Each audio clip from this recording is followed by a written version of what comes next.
Welcome back.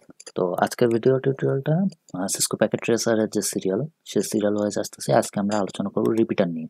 ওকে, repeater কি জিনিস? খুব সহজ ভাষায় বলতে গেলে আমরা যখন কোনো সিগন্যাল এক জায়গা থেকে আরেক জায়গায় পাঠাই, সেটা হতে পারে আমাদের টাওয়ারের সিগন্যাল, সেটা হতে পারে কোনো আমাদের সেলফোনের signal, wireless signal, wire signal, everything, ঠিক আছে? তো কথা হচ্ছে যখন আমরা কোনো কিছু পাঠাই এক জায়গা থেকে আরেক জায়গায়, তখন ওই জায়গার যে সিগন্যালটা সেটা একটা নির্দিষ্ট দূরত্ব অতিক্রম করার পরে কিন্তু সেটা উইক হয়ে যায়, ঠিক আছে? হাতের আড্ডা তো বাজে, যাই হোক, ওটা উইক হয়ে যায়।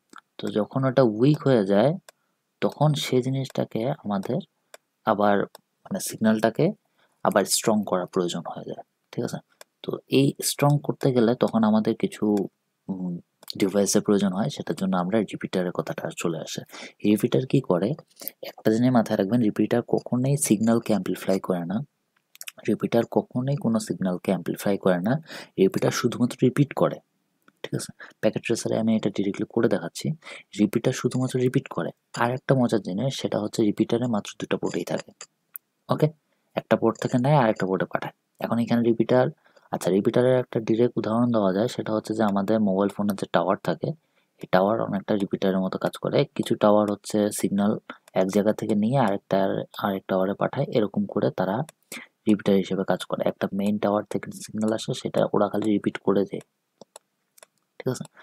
আর যদি ডিরেক্ট উদাহরণ চান তাহলে বলতে পারবো যে একটা ক্লাসরুমে যদি টিচার থাকে, সেটা সেই টিচার যখন সামনে বসে থাকে, তো উনি সামনে যখন কথা বলে, যদি ক্লাসরুমে স্পিকার বা অত আধুনিক ক্লাসরুম না হয়, তাহলে ওই টিচারের কথা সামনের মানুষটা যেভাবে, সামনের বেঞ্চের স্টুডেন্টরা যেভাবে শুনতে পাবে, পিছনের লাস্ট বেঞ্চের স্টুডেন্টরা কিন্তু ওরকমভাবে শুনতে পারবে না, ঠিক আছে? তো এই ক্ষেত্রে আমাদের রিপিটার হচ্ছে কি করে, রিপিটার এমনভাবে তার সমস্ত জায়গার সিগন্যালটা সে ইকুয়াল রাখে। ওকে, এটাই। তো কথা না বাড়িয়ে আমরা আজকে রিপিটার ইউজ করব। দুটো ল্যান মডেল বানাবো। প্রথমে আমরা দুটো ল্যান মডেল বানিয়ে তারপর সেই দুটাকে রিপিটারের মাধ্যমে সিগন্যাল আমরা ইয়ে করে দেবো। ওকে, দুটার মাধ্যমে আমরা সিগন্যাল প্রেরণ করব এবং এটাকে অ্যাম্পলিফাই করবো না, ওই সিগন্যালটাকে আমরা প্রেরণ করব। ওকে, সিসকো প্যাকেট ট্রেসারে চলে যাই। আমরা অলরেডি দুইটা ল্যান ক্রিয়েট করে নিয়েছি। এটা একটা ল্যান এরিয়া নেটওয়ার্ক, এটা একটা ল্যান এরিয়া নেটওয়ার্ক। এখানে একটা জিনিস লক্ষ্য করেন, দুইটা কিন্তু ভিন্ন ভিন্ন ল্যান এরিয়া নেটওয়ার্ক না। এটা এমন একটা কোম্পানি, একটাই কোম্পানি আছে, ওই একটা কোম্পানিরই দুইটা ভিন্ন ভিন্ন শাখা অফিস। এখন এই যে 2 নম্বর ল্যান, এখানে আমার দুটো কম্পিউটার আছে। 1 নম্বর যে ল্যান, এখানে আমার একটা কম্পিউটার আছে। এখানে 1000টা কম্পিউটার থাকতে পারে, এখানেও 1000টা কম্পিউটার থাকতে পারে, কিন্তু এই দুইটোর আইপি অ্যাড্রেস কিন্তু সেম অর্গানাইজেশনের। একটা অর্গানাইজেশনের দুইটা ভিন্ন ভিন্ন অফিসে আমরা পাঠাবো। রিপিটার কেন ইউজ করতেছি? রিপিটার ইউজ করতেছি যাতে আমার সিগন্যাল, উইক সিগন্যালটাকে আবার বুস্টিং করা যায়, এটাই তো। ওকে, এখন আমরা রিপিটার বসাবো। এখানে রিপিটার বসাতে গেলে আমরা প্রথমে এখানে হাবে যাব। হাবে যে এখানে জেনারেট যে অপশনটা আছে 2 নম্বর, এটা রিপিটার। আপনি এখানে ক্লিক করলে দেখা পাবেন এটা রিপিটার। ওকে, এখন কানেক্ট করব। কানেক্ট করতে গেলে যেহেতু দুইটা ডিফারেন্ট ডিফারেন্ট ডিভাইস, তো আমরা এখানে স্ট্রেট থ্রো কেবল ইউজ করব, যেটা কপারের। ওকে, তো প্রথমে কপারের স্ট্রেট থ্রো কেবল নিলাম, এখানে ক্লিক করলাম, যে কোনো একটা আপনারা গিগাবাইট ইথারনেট পোর্টে ক্লিক করলাম, কারণ জরুরি। কেন জরুরি সেটা বলতেছি। আর এখানে ক্লিক করলে যেহেতু এখানে দুইটা পোর্টেই আছে, তো দুইটা পোর্টের যে কোনো একটাতে ক্লিক করে নিয়ে নিলাম।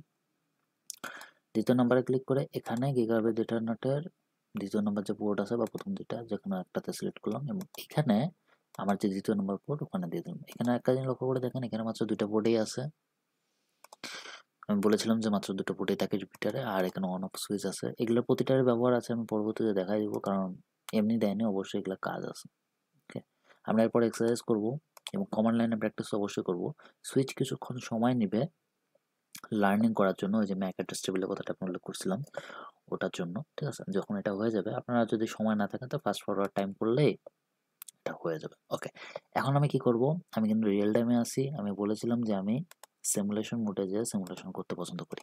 প্রথমে আমরা আসলে চেক করে নিব যে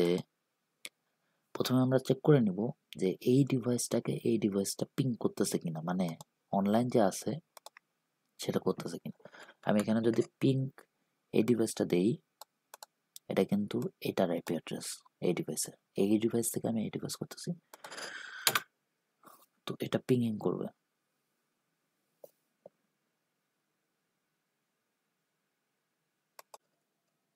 ওকে, তো তো এখানে আমি এই ডিভাইস থেকে এই ডিভাইসে প্যাকেট পাঠানোর চেষ্টা করব এবং দেখবো সেটা যায় কিনা। এখানে একটা সিলেক্ট করলাম সেন্ডার, এটা সিলেক্ট করলাম রিসিভার। এখন ক্যাপচার এন্ড অটো প্লে গেল।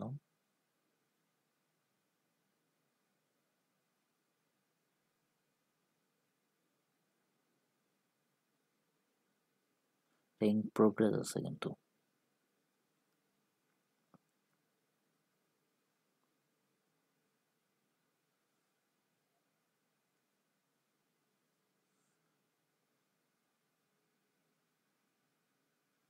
অটো প্লে না দিয়ে নিজে ক্লিক করলে আর বার তাড়াতাড়ি হয়।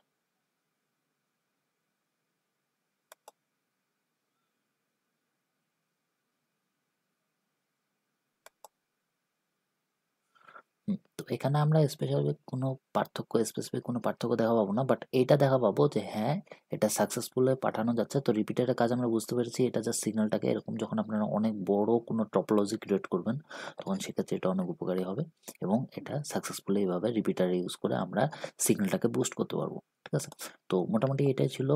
পরবর্তী ভিডিও টিউটোরিয়ালের জন্য অবশ্যই সাবস্ক্রাইব করবেন এবং আমি যেটা মনে করি যে আমরা পরবর্তীতে সিএলআই নিয়ে কাজ করব, কারণ এরকম গুই মোড যেটা আমরা ইউজ করতেছি এটা শুধুমাত্র সিমুলেশনের জন্যই হয়, কিন্তু যখন আপনি বাস্তবে আমরা ওই যে প্র্যাকটিক্যাল ভিডিওতে যখন সার্ভার দেখাইছে যেটা, সেখানে আমরা দেখতে পেয়েছি যে ওই জায়গায় কিন্তু আপনাকে কিন্তু এরকম গুই পাবেন না, গ্রাফিক্যাল ইউজার ইন্টারফেস পাবেন না আপনি। আপনাকে ওখানে কমান্ড লাইনে সমস্ত কিছু কনফিগারেশন করতে হবে। ঠিক আছে, তো কমান্ড লাইনে কনফিগারেশন করার জন্য আপনাকে অবশ্যই কনফিগারেশনে কমান্ড জানতে হবে। ঠিক আছে না, এই টার্মিনালে ইউজ জানতে হবে এবং ওগুলা কমান্ডসগুলো মনে রাখতে হবে। আমি সমস্তই কভার করব, ওটা নিয়ে চিন্তা করার কিছু নেই। তো পরবর্তী ভিডিও টিউটোরিয়ালের জন্য অবশ্যই আগে থেকে স্বাগতম জানাই দিলাম। ওকে, ধন্যবাদ।